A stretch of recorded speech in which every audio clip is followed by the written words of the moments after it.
मंदिर अभी अधूरा है और हम जिस जगह पर बैठे हैं वहाँ हमारा ये दायित्व बनता है कि अगर धर्म के मामले में कहीं कोई कमी हो रही हो तो हम उसको रेखांकित करें। जो गलत होता है उसके लिए हम कहते हैं और कहते रहेंगे, इसी के लिए हम इस जगह पर हैं।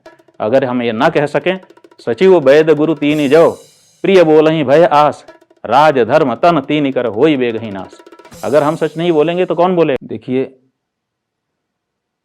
किसी भी कार्यक्रम का हमारे द्वारा कोई विरोध नहीं किया गया है।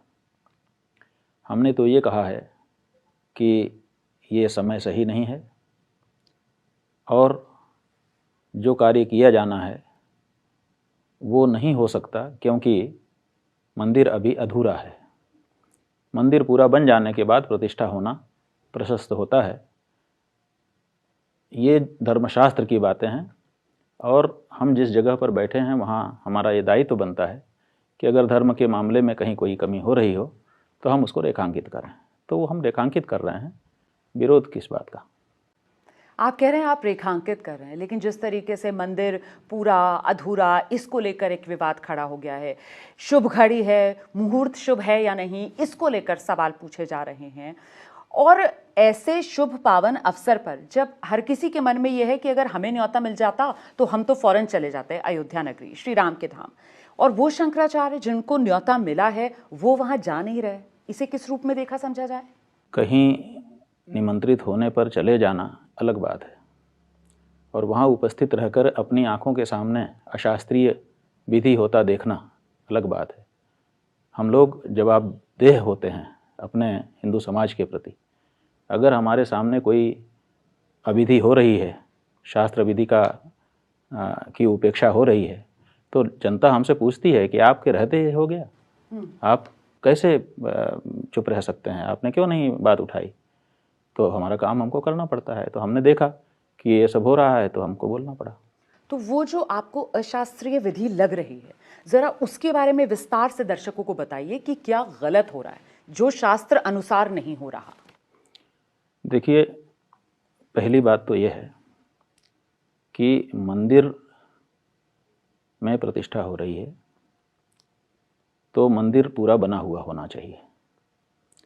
मंदिर में प्रतिष्ठा हो रही है, चबूतरे पर अगर प्रतिष्ठा हो रही होती तो चबूतरा पूरा बना हुआ होना चाहिए था।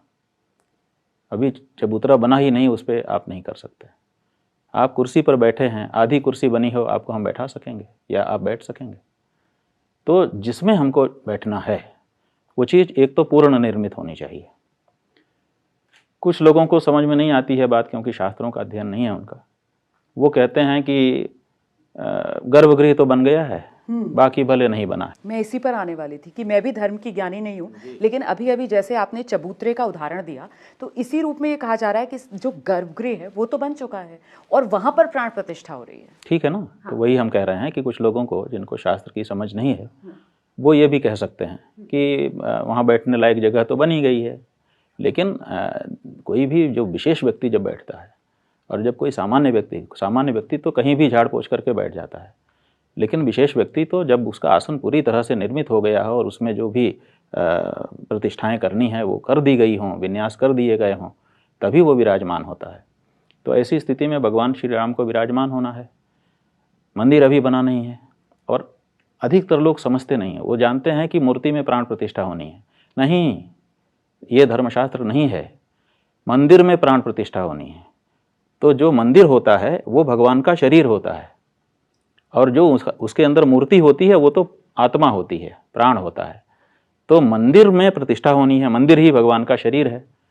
अब मंदिर अभी बना ही नहीं, पूरा शरीर निर्मित ही नहीं हुआ और आप उसमें अगर प्राण डाल देंगे और उसका व्यवहार भी करने लग जाएंगे तो ये कैसे होगा। गर्भ में बालक आता है तो गर्भगृह क्या है? गर्भाशय। हमारी माता का जो गर्भाशय है वो गर्भगृह है। तो गर्भ में गया, लेकिन वो पब्लिक के लिए नहीं हो सकता। अभी गर्भ में बालक आ गया, लेकिन जब तक उसके अंग प्रत्यंग पूरे तैयार नहीं हो जाएंगे तब तक वो संसार में नहीं आ सकता है। तो ऐसे ही गर्भगृह तैयार हो गया, माने गर्भाशय तैयार हो गया, लेकिन पूरा शरीर कहाँ है? और पूरा शरीर बनने में अभी देरी है। तो वो देरी कोई देरी नहीं है, क्योंकि निर्माण निरंतर चल रहा है और बड़ी तेजी से चल रहा है।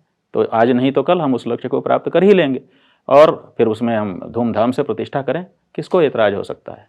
ये हमारा कहना है। और मुहूर्त को लेकर क्या आपत्ति है?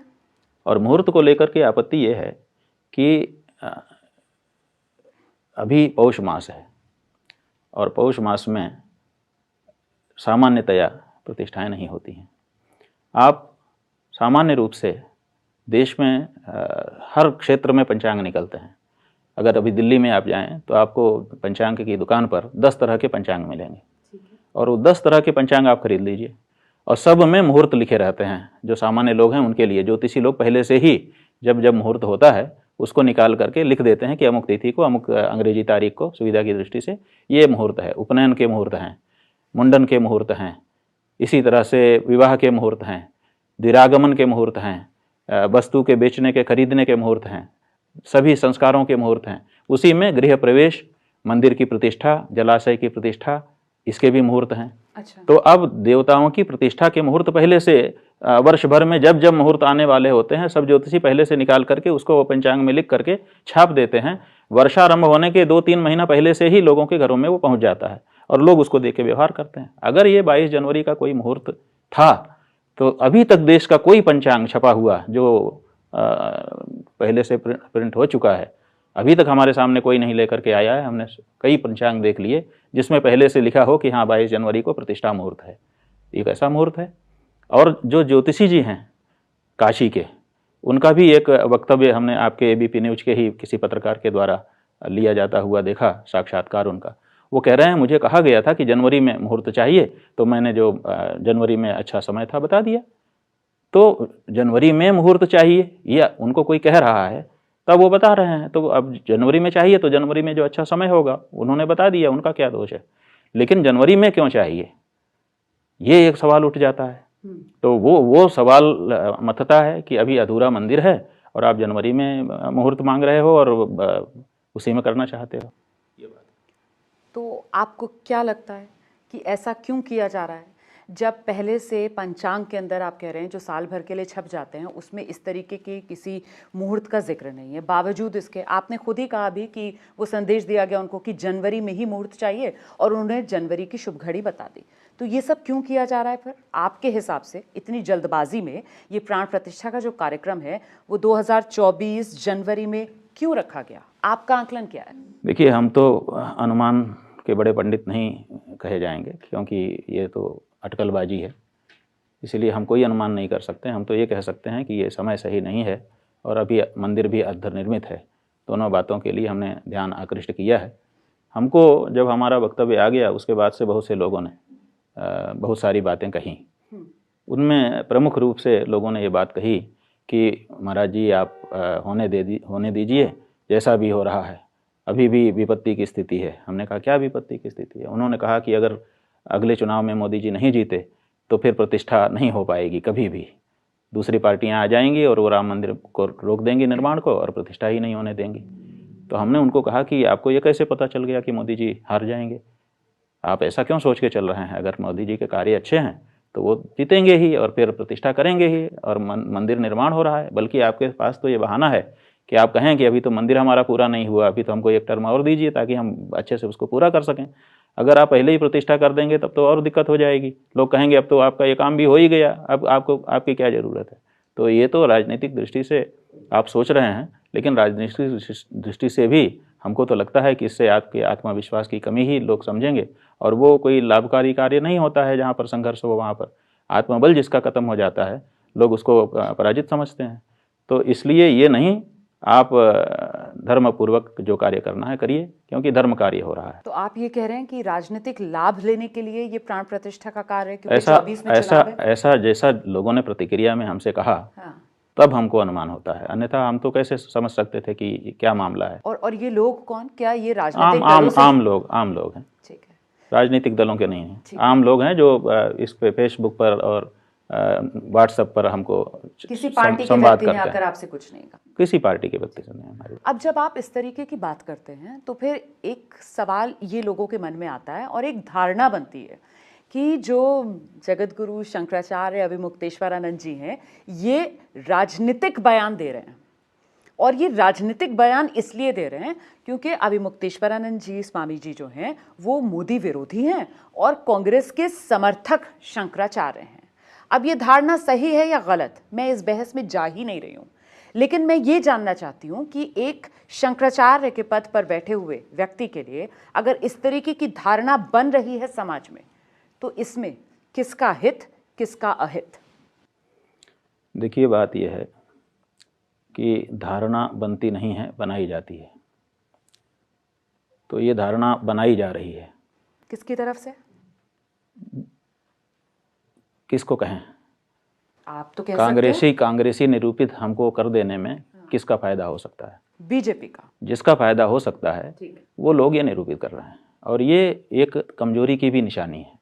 जब हम कोई प्रश्न उठाते हैं तो हमारे प्रश्न का सीधा शास्त्र से उत्तर देने की बजाय आप कांग्रेसी कहते थे। कांग्रेसी मान लो, हम कहते हैं कोई कांग्रेसी है भी, तो क्या कांग्रेसी होना खराब है? मोदी विरोधी नहीं है? मोदी विरोधी कैसे हैं? देखिए, मोदी विरोधी कौन है ये समझ लीजिए। मोदी विरोधी वो है जो मोदी के गलत कामों में उसको नहीं टोक रहा है, क्योंकि गलत काम से ही किसी का पतन होता है। तो हम तो कह रहे हैं कि भैया, शास्त्र कहता है कि गलत समय में करोगे, अधूरे मंदिर में करोगे तो बाद में इसका दुष्परिणाम होता है। जो भी जुड़ा हुआ है उस कार्य से, अशास्त्रीय कार्य से, उसको बाद में उसका कुफल भोगना पड़ता है। तो कहीं ऐसा ना हो कि अधर्म करने से तुम्हारा पतन हो जाए। हम तो खुश हैं, मोदी जी से हम खुश हैं, और हम चाहते हैं कि वो लंबे समय तक प्रधानमंत्री बने रहें। क्यों बने रहे? क्योंकि एक हिम्मती आदमी है, और हिंदुओं का मनोबल उन्होंने जब से वो आए हैं उन्होंने बढ़ाया है। तो एक हिंदू होने के नाते, हालांकि हम इस बात से नहीं समर्थन करते हैं कि इतना मनोबल बढ़ जाए कि हम दूसरे को तुच्छ कहें। वो जो उनकी बात है, रेखा डाल करके लड़ना, वो हम नहीं चाहते हैं। हम चाहते हैं कि सबके प्रति जो राजधर्म होता है उसका पालन करते हुए हमारे शासन करता रहें। लेकिन फिर भी एक हिंदू होने के नाते हिंदू मनोबल जब बढ़ता है तो हमको प्रसन्नता होती है। तो अगर ये मोदी चले जाते हैं तो हिंदू मनोबल फिर से गिर जाएगा, ये तो हम जानते हैं ना। ठीक है। तो ऐसे इतने पर भी हम क्यों मोदी का विरोध करेंगे? और मोदी विरोध, हमारा व्यक्तिगत क्या संबंध है मोदी से? कभी हमने देखा नहीं, कभी उन्होंने हमको देखा नहीं, कभी हमारी बातचीत नहीं हुई, कोई लेना देना नहीं है। उनका काम अलग है, हमारा काम अलग है, ना एक फील्ड के हम हैं ना कुछ है। हमारा क्या संबंध है? हमारा संबंध ये है कि हमारे देश के वो प्रधानमंत्री चुने गए हैं जी, और देश की जनता ने उनको चुन दिया है। तो एक देश के नागरिक का एक देश के प्रधानमंत्री से संबंध होता है, जो संबंध होता है वही हमारा संबंध उनसे है। तो हम अपने प्रधानमंत्री को, जो कि मजबूत है, जो कि पूरे विश्व में जा रहा है, आ रहा है, परिश्रम कर रहा है, उसको क्यों गिराना चाहेंगे और उसके विरुद्ध क्यों होंगे? तो हम मोदी विरोधी नहीं। हाँ, मोदी के द्वारा अगर कोई गलती होती है तो हम उसका विरोध करते हैं, डट करके करते हैं। जब उन्होंने काशी में मंदिर तोड़े, और मंदिर ही नहीं, 2-2 हज़ार साल, 1500-1500 साल, 1-1 हज़ार साल पुरानी जो हमारी पूजित मूर्तियां थी उनको तोड़ करके मलबे में फेंका, तो हमसे नहीं देखा गया।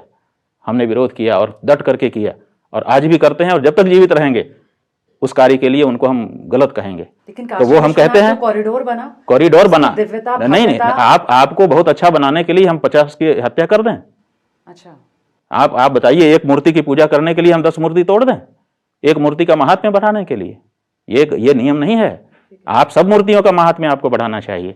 आप एक मूर्ति के लिए 10 मूर्तियों को तोड़ करके कहेंगे कोई ने अच्छा काम किया, ये हम स्वीकार नहीं करते हैं। वो दृश्य हमने अपनी आंखों से देखे हैं कि हमारे देवताओं की मूर्तियां पड़ी हुई हैं, चारों तरफ छिटक रही हैं। ऐसा लग रहा है जैसे अभी अभी महाभारत हुआ है, किसी का गला कटा है, किसी का हाथ कटा है कहीं। वो दृश्य हमने देखा है, तो हमने विरोध किया है, और हमने कहा कि ये गलत है। और जो गलत होता है उसके लिए हम कहते हैं और कहते रहेंगे। इसी के लिए हम इस जगह पर हैं। अगर हम ये ना कह सकें, सचिव वैद गुरु तीन जो, प्रिय बोलहि भय आस, राज धर्म तन तीन कर होई बेगहि नास। अगर हम सच नहीं बोलेंगे तो कौन बोलेगा?